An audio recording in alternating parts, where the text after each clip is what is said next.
This conference will now be recorded. Hi everyone. So today we are going to see what is the difference between S underscore T code and S underscore user underscore TCD. So both the objects has the same field. So for example, when I look into the object S underscore T code, it has a field called TCD, which stands for nothing but T code. And if I look into S underscore user underscore TCD, it also has the same field TCD. So now let us have a look at what exactly is the difference between the two objects. So I'll give you one introduction like first of all, whenever you want to know if any object, you can just go to SU21 transaction, which gives you information about authorization objects. All standard authorization objects are listed here in SU21. You can go and search them class-wise. Even a custom objects are also available here. So this is the place where we create the custom objects as well. So let us go to SU21. So I can see the folders here, the classes. Click on find. So I need to look into the S underscore T code. So it will be pointing, the cursor will be pointed to that particular object. When you double click on that object, it gives you the details of that. So it has one field, TCD, stands for transaction code. And basically, this is a very basic authorization object. Whenever any transaction is executed in SAP, this object is checked against it. So the authorization check happens for these values maintained under S underscore T code. Okay, so that is the definition of S underscore T code. Let us take an example now. I maintain here SU01 and I put value here also SU01. What does that mean? Both of these. Or I'll put some other T code, like let us take about PFCG. So now let us see, if I give this access, if I maintain this access in the object level, what will happen, or whether you will be able to perform or not, we will see that. Okay, right. So I think everybody is aware of the object purpose S underscore T code. It gives access to the T codes maintained under that as a TCD value, SU01. But what is the use of this object? Right, let us see the usage of S underscore user underscore TCD with a value called PFCG. So I'm creating a role basically with this purpose to test it.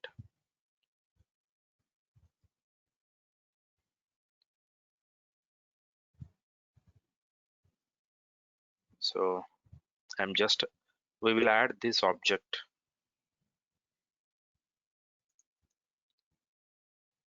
I'm not adding anything. Okay, let us add some few transactions into this role. SU01. So this T code, this access.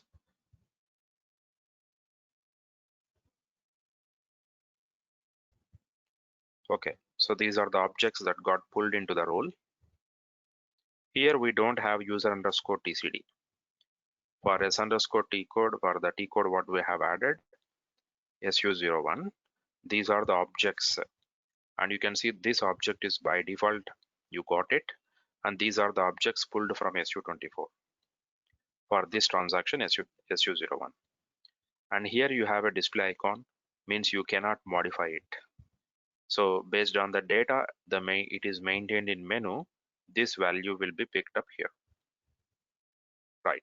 So if you see all the values standard are standard, and you don't have S underscore user underscore TCD here, I am adding it manually. S underscore user underscore TCD. Yep. Under that, I am maintaining the T-code value as PFCG. So now let us see what happens with this access. Generate the profile. So now as per the data, S underscore T code, under S underscore T code I have SU01. Under S underscore user underscore TCD I have PFCG. So let us see. Now I will assign this role to a test ID and we will see what happens or how the user will be restricted.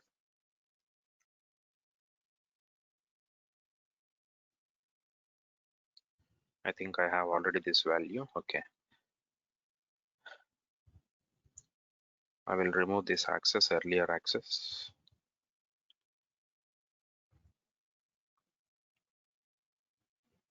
And now I am assigning the role which I created, test underscore TCD. Right. Now with this ID, I am trying to log in.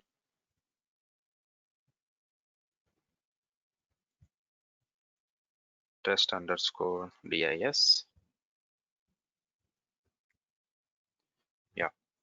So you can see this user has access to perform SU01 now.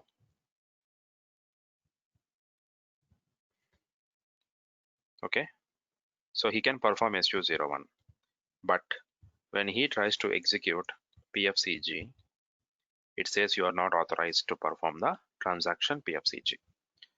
So in order to perform PFCG access, again, we need to go back into the role of the user. So we have to include him until and unless you cannot perform that activity. So let me include PFCG also, and then we will see what all we can do in PFCG. So I'm inserting PFCG as well. And then I'm generating the profile. So here, basically now I would get this S underscore user underscore TCD is pulled. TCD is there. You can see, okay. So by default, you get PFCG here. I'm not going to change. This is old value, what I maintained.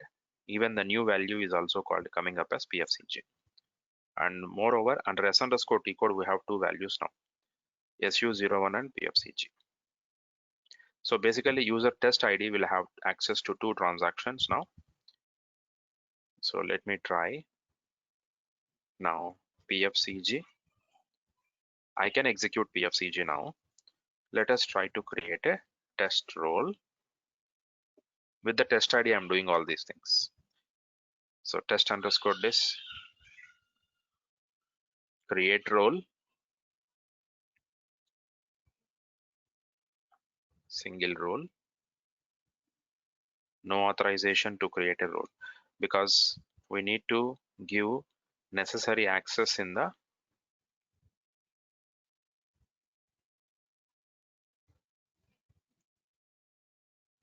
so let me give the necessary access in the role to maintain it.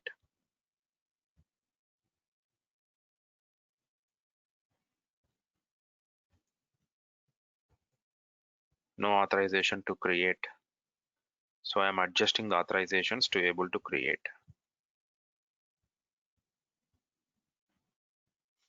So the main object related to role creation is S underscore user underscore AGR.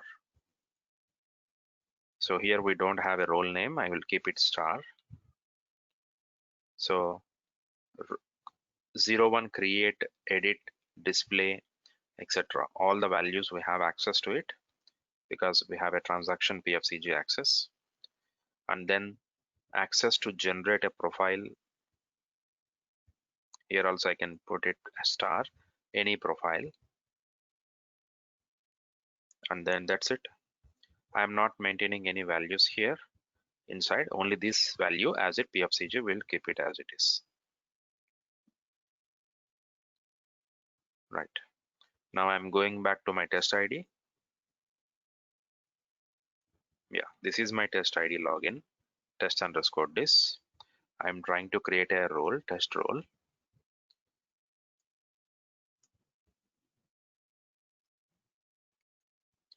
And now when I go to menu, I'm trying to add transactions, like for example, SU01. So you are getting an authorization error. No authorization to add transaction SU01 to the role menu. What can we do then? So let me try to PFCG. PFCG got added. So this is where this authorization object is controlling access. S underscore user underscore TCD gives access to add transactions in menu while creating a role. So I am able to add only PFCG, but I am unable to add SU01 here. It says no authorization. Or for that matter, any other T code, it will throw the same error. Okay, because under S underscore user underscore TCD, we maintain only PFCG. That is the reason system is allowing only to maintain PFCG in the menu. So usually security consultants will have star value here, that is asterisk. So if you put asterisk here, so then you will be able to maintain any transaction under this particular S underscore user underscore TCD. Or if you put, for example, as SU star, then you will be able to maintain only SU transactions and not more than that. Okay, so let us do that. I'll go here. Again, I edit the role. And then now I am inserting S underscore user underscore TCD. I remove that PFCG. We put at SU star as well as. So now let us see what user will try to be able to do. So he can add now SU01, but if he tries to add some other T code like SM or SE16, now he will face error says no authorization to add the SE16 T code. So this adding of T codes in menu is controlled by S underscore user underscore T code, TCD. Whereas this is directly giving access to the particular T codes maintained under it, whereas S underscore user underscore TCD gives access to maintain transactions in menu while you are creating a role, right? So this is the difference between S underscore T code and S underscore user underscore TCD. So important object for all security consultants, it would be asterisk like this. So we will be able to maintain any T code under the role. Okay, right everyone. Thanks for watching this. So we'll meet you in next session again with another video. Thank you.